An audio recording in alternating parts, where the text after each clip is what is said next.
থেকে জ্বলছি, জ্বলে জ্বলে নিভে গেছি বলে তুমি দেখতে পাওনি। সেই কবে থেকে দাঁড়িয়ে রয়েছি, দাঁড়িয়ে দাঁড়িয়ে বাতি স্তম্ভের মতো ভেঙে পড়েছি বলে তুমি লক্ষ্য করোনি। সেই কবে থেকে ডাকছি, ডাকতে ডাকতে স্বরতন্ত্রী ছিঁড়ে বোবা হয়ে গেছি বলে তুমি শুনতে পাওনি। সেই কবে থেকে ফুটে আছি, ফুটে ফুটে শাখা থেকে ঝরে গেছি বলে তুমি কখনো তোলোনি।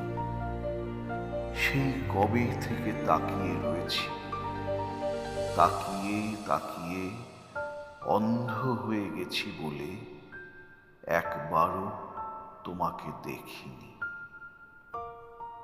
হুমায়ুন আজাদের কবিতা সেই কবে থেকে, কণ্ঠে প্রীতম মজুমদার।